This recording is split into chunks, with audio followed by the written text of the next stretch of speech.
Good evening, hoodies. Welcome back to the Hood Table one more again for another The Hood Table podcast with your girl Tanya.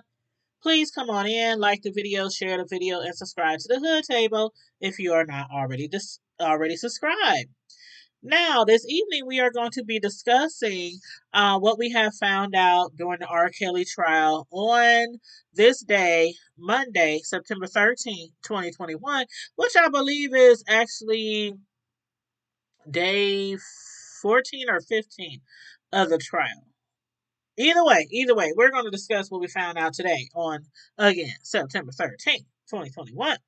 So, again, please like the video and share the video and subscribe to the channel if you're not already subscribed.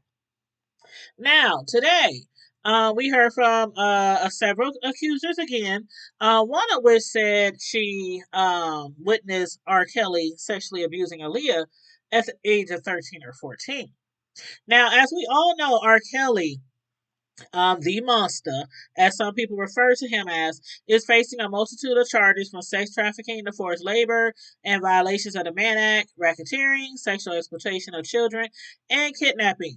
Allegedly, the singer for years would entice girls, boys, and young women before dominating and controlling them physically, sexually, and psychologically. And today we are going to go over what we have come to find out from today's trial. Now, allow me to start off by saying that I have stated many times that I believe R. Kelly started sleeping with Aaliyah soon after he met her through her uncle. And in court today, the jury heard from Angela, the 10th accuser, who claims that the singer allegedly started sexually abusing Aaliyah when she was around 13 years old. This was 2 years before he had illegally gotten married to Aaliyah. What the accuser testified to was that she witnessed R. Kelly perform oral sex on Aaliyah either in 92 or 93. That would make Aaliyah around the age of 13 or 14. And whether she was 13 or 14, she was still a minor. R. Kelly was 27 years old when he married Aaliyah. Therefore, he would have had to have been 24 or 25 years old when he started having sex with her. Now, if I recall correctly, on the Lifetime Surviving R. Kelly series, it was said by one of the accusers that R. Kelly was caught having sex with Aaliyah on his tour bus when she was really young.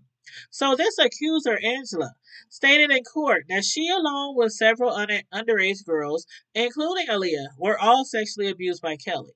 Angela had met Kelly in 91 when she was 15 years old through another friend named Tiffany.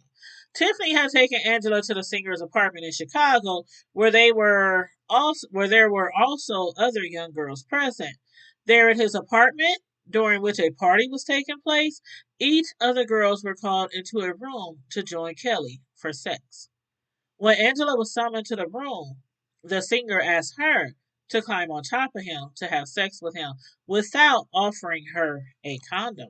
But thanks to Angela having a condom herself, she was able to protect herself at that time. While Angela was straddling him, the singer was touching the breast of another young woman. During the sexual escapade, he was also kissing on another young girl at the same time. After the night of the party, both Angela and her friend Tiffany was invited back to spend time with the singer. At that time, Angela, she said she was about 14 or 15 years old herself when Kelly had started having sex with her the first night they met. Later, Angela actually spent a lot of time with R. Kelly almost on a daily basis. While she was still a minor, the singer continued to have sex with her.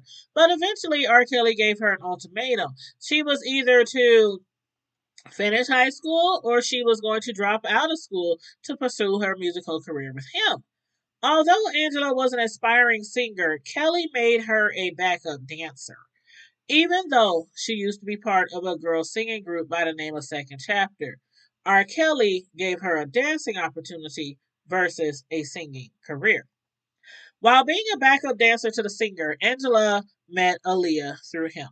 At the time she met the up and coming singer, it was about 92 when Aaliyah was around 13 years old.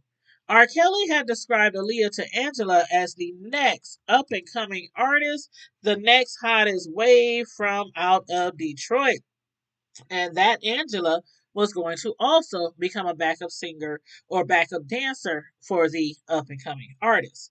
The first time Angela witnessed R. Kelly sexually abusing Aaliyah was again in 92 or 93. Angela, Kelly, Aaliyah, and Kelly's entourage were all on his tour bus. And at one point, while goofing around with other girls on the bus, Angela attempted to play a prank on Kelly. When she opened his door so that they can pour water on him, she spotted R. Kelly's face in between Aaliyah's legs. He was obviously performing oral sex on the young teenager. Angela claims to not have ever spoken to R. Kelly about that incident or what she had witnessed. She did, however, stop working for him in the mid 90s. But regarding any abuse from R. Kelly, Angela also, during her testimony, recalled how R. Kelly would punish them with sex. If the girls did not follow one of his rules, he would subject them all to having sex with him. To a certain degree, Angela claims that having sex with Kelly was mandatory. On one occasion, on a stop in Washington, D.C., Angela described how she, Aaliyah, and other girls had left the hotel to get something to eat without his permission. Without him knowing, they had slipped off to a nearby 7-Eleven convenience store to get something to eat. After finding out what they all had did, Kelly told them that we would all have to put out that night. It was dues time, said Angela. Evidently, from what we have heard throughout his 30-year plus career, he had a very healthy sexual appetite. But too bad internally he wasn't that healthy, being that he kept giving people the herpes virus. hmm Anyway, moving right along. Another witness took to the stand today to testify against R. Kelly. The witness, Diana Copeland, admitted to not witnessing the singer's abuse, the singer abused, sexually assault, or kidnap anyone. What he did do, however, was force her to write false confessions.